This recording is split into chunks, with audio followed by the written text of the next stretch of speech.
Hello. आज का जो टॉपिक है वो है इलेक्ट्रोमैग्नेटिक इंडक्शन, है ना। काफ़ी लोग परेशान होते हैं इस टॉपिक में और बोर्ड के पर्पज़ से टॉपिक बहुत ज़्यादा इंपॉर्टेंट है। तो इलेक्ट्रोमैग्नेटिक इंडक्शन में सबसे बड़ी बात ये समझने वाली है कि इलेक्ट्रोमैग्नेटिक इंडक्शन है क्या, क्यों होता है और हमारे आसपास इसके कौन कौन से एग्जाम्पल्स हैं जो हम देखते हैं। तो इलेक्ट्रोमैग्नेटिक इंडक्शन का सबसे बड़ा मतलब ये होता है कि हम लोग देखते हैं कि हमारे जो कार है, कार में एक मोटर लगी होती है, कार चल रही होती है और कार की बैटरी अपने मन से चार्ज हो रही होती है। तो उस मोटर को हम लोग बोलते हैं डायनेमो। इलेक्ट्रोमैग्नेटिक इंडक्शन का मतलब है करंट, इलेक्ट्रिसिटी या फिर किसी भी ईएमएफ, इलेक्ट्रोमोटिव फोर्स का जनरेशन, जिसके थ्रू हम अपने इलेक्ट्रिसिटी के डेली लाइफ में काम कर सकते हैं। बहुत से बड़े डैम से पानी गिरता है और पानी गिरते ही हमें घर में इलेक्ट्रिसिटी मिलना स्टार्ट हो जाती है। कैसे मिलती है? पानी जो होता है वो एक मोटर या एक डायनेमो या एक टरबाइन को घुमाने की कोशिश करता है और जैसे ही वो एक फिक्स्ड फोर्स के साथ उस मोटर को घुमाने में पॉसिबिलिटी हासिल कर लेता है, हमें क्या मिलने लगती है? करंट मिलने लगती है। यानी कि इलेक्ट्रोमैग्नेटिक इंडक्शन का सिंपल सा मतलब है कि कोई हम मैकेनिकल एनर्जी करें, क्या करें? मैकेनिकल एनर्जी करें और मैकेनिकल एनर्जी करने से हमको इलेक्ट्रिकल एनर्जी मिल जाए, इस पार्ट को हम लोग बोलते हैं इलेक्ट्रोमैग्नेटिक इंडक्शन। सबसे पहले इलेक्ट्रोमैग्नेटिक इंडक्शन का जो फिनोमिना दिया था वो फैराडे ने दिया था। फैराडे भाई साहब के दो रूल हैं, बहुत सारी चीजें जो इंपॉर्टेंट है। फैराडे के दो rule, Lenz law, everything we will discuss. तो इलेक्ट्रोमैग्नेटिक इंडक्शन का मतलब क्या है कि हमारे पास एक टरबाइन या मोटर है, ये नॉर्थ पोल और साउथ पोल के आसपास रखी हुई है, ठीक है। यहाँ से हमने कुछ तार कनेक्ट कर लिए और जैसे ही हम इसको रोटेट कराएंगे, ठीक है, रोटेट कराएंगे तो होगा क्या कि नॉर्थ पोल और साउथ पोल के बीच में यूनिफॉर्म मैग्नेटिक फील्ड होगी, क्योंकि मैग्नेटिक फील्ड नॉर्थ पोल से निकल के साउथ पे जाते हैं।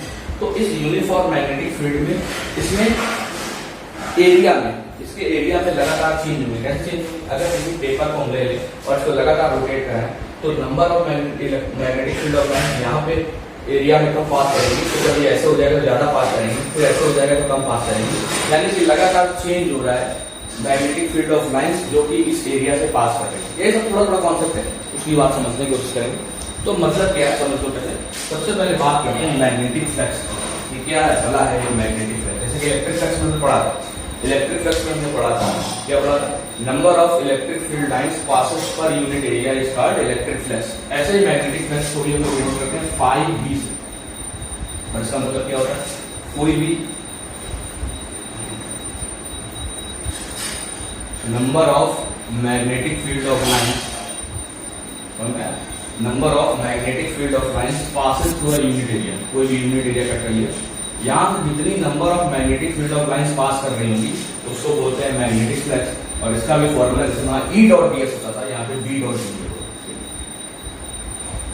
Integration of B dot ds। ds क्या है? सरफेस एरिया, कोई भी थोड़ा सरफेस एरिया जो काटती है। कॉमन सेंस की बात है, डॉट प्रोडक्ट उठाते हैं तो क्या आता है हमेशा? कॉस थीटा, यानी कि फाई स्केलर क्वांटिटी। यहाँ पे डॉट प्रोडक्ट है, हमेशा याद रखो जब किसी में भी क्रॉस प्रोडक्ट आता है तो वो वेक्टर क्वांटिटी होती है, पर यहाँ पे डॉट प्रोडक्ट है तो यहाँ पे वेक्टर लगाया तो यहाँ पे वेक्टर नहीं लगाया, तो ये क्या है? स्केलर क्वांटिटी है। यानी कि integration of B D S cos theta. यानी कि फ्लक्स मैक्सिमम कब होगा? फ्लक्स मैक्सिमम इस कंडीशन पर होगा। देखो जो एरिया है और जो लाइन्स है दोनों का जो एंगल है वो 0 डिग्री, एक ही लाइन है। तो यहाँ पे क्या है? यहाँ पे मैग्नेटिक फ्लक्स मैक्सिमम होगा। यानी कि अगर थीटा की वैल्यू हम 0 ले लें तो फ्लक्स हमारा क्या हो जाएगा? मैक्सिमम हो जाएगा। तो हम इसको लेंगे बी मैक्स और उसका फॉर्मूला क्या हो जाएगा? B D S. Clear? No sign of vector because cos theta निकालते हैं, छोड़ दिया। तो ये फॉर्मूला है flux, flux linkage with surface, flux linked with the surface. अब आया भाई फैराडे भाई साहब। इसी कॉन्सेप्ट को यूज करने के बाद फैराडे है और उन्होंने दो रूल दिए। दो रूल है, अरे बहुत सारे क्वेश्चन है इसलिए इंपॉर्टेंट। तो फैराडे के दो रूल थे। पहले देखते हैं फैराडे ने क्या रूल दिए। फैराडे लॉ, इनका फर्स्ट रूल है, इन्होंने बोला फर्स्ट रूल में क्या होगा जो हमने पहले स्टार्टिंग किया। इन्होंने ये बोला कि भैया अगर हम किसी भी कॉइल के मैग्नेटिक फ्लक्स में चेंज करेंगे, क्या चेंज करेंगे? मैग्नेटिक फ्लक्स, तो उस चेंजेस की वजह से एक करंट इंड्यूस हो जाएगा। यानी कि हम लगातार मोटर को घुमा रहे हैं, तो हम क्या कर रहे हैं, फ्लक्स चेंज कर रहे हैं, और उस फ्लक्स चेंज करने से हमें क्या मिलने लगी, करंट। यही तो वही जनरेटर और कार के डायनेमो होता है, तो हमें मिलने लगा ये करंट। यानी कि इन्होंने बोला व्हेन वी चेंज फ्लक्स, यानी कि बी कॉन्टिन्यूअसली,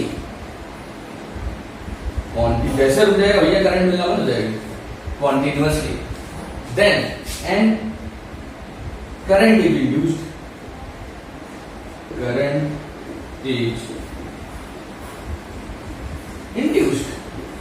जैसे करंट इंड्यूस हुआ हम करंट ले लेंगे। यानी कि फर्स्ट लॉ क्या है, when we change magnetic flux continuously then and current is induced, the phenomena is called electromagnetic induction. EMI है ना, वो वाली EMI नहीं है, कार वाली EMI नहीं है, इलेक्ट्रोमैग्नेटिक इंडक्शन। तो ये था फर्स्ट रूल। अब सेकंड रूल क्या था, इन्होंने डिस्क्राइब करके कि भैया जो भी करंट प्रोड्यूस हो रही है, तो करंट के साथ करंट का फ्लो हमेशा क्लोज सर्किट में करंट फ्लो होती है, लेकिन अगर सर्किट क्लोज नहीं तो पोटेंशियल तो जनरेट हो सकता है पर करंट नहीं। इसका मतलब है करंट के लिए पोटेंशियल होना जरूरी है। जब हम ग्राफ बनाते हैं उसका V और I का, तो V हमेशा x एक्सिस में रहता है और I हमेशा y एक्सिस, यानी कि जब तक पोटेंशियल ही नहीं होगा तब तक करंट नहीं। तो अगर EMF में यानी कि इलेक्ट्रोमैग्नेटिक इंडक्शन में करंट जनरेट हो रही है, इसका मतलब पोटेंशियल तो हो जाएगा। तो इन्होंने बताया कि वो जो EMF है वो डायरेक्टली प्रोपोर्शनल टू होता है।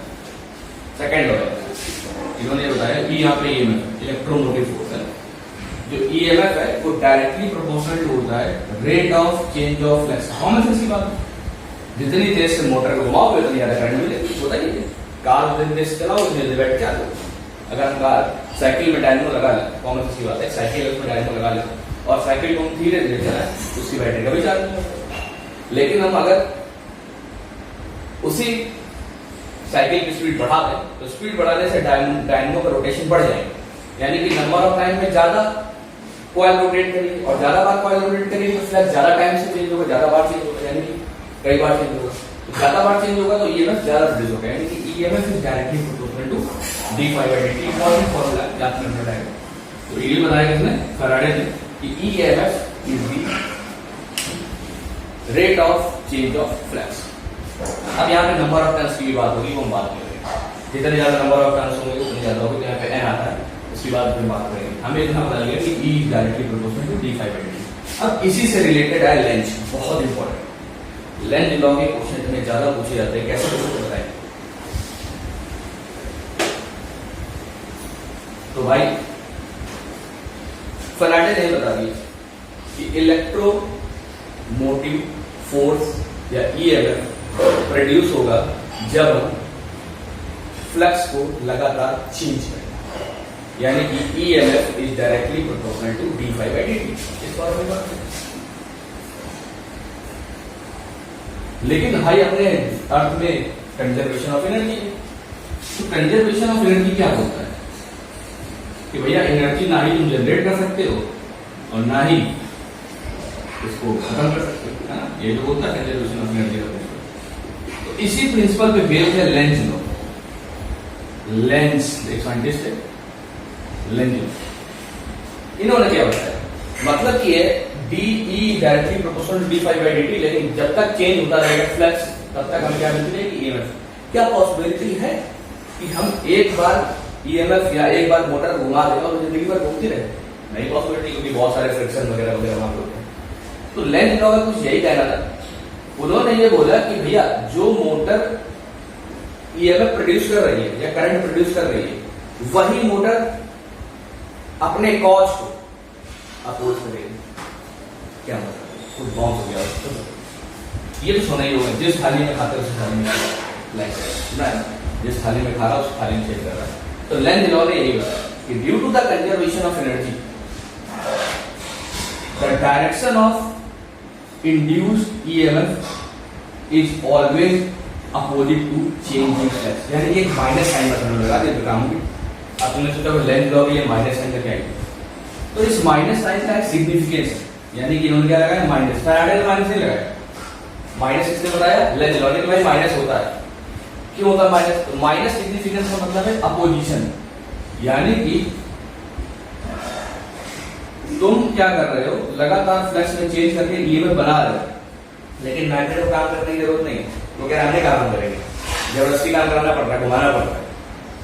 तो क्यों घुमाना पड़ रहा है जबरदस्ती? क्योंकि लगातार मैग्नेट क्या कर रहा है, अपोज कर रहे हैं, या मैग्नेटिक फील्ड लगातार क्या कर रही है, अपोज कर रही है, या जो करंट इंड्यूस हो रहा है उसकी डायरेक्शन ऐसी है, लगातार अपोज कर रही है।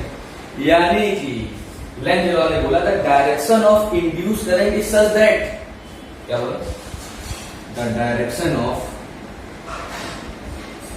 Induced current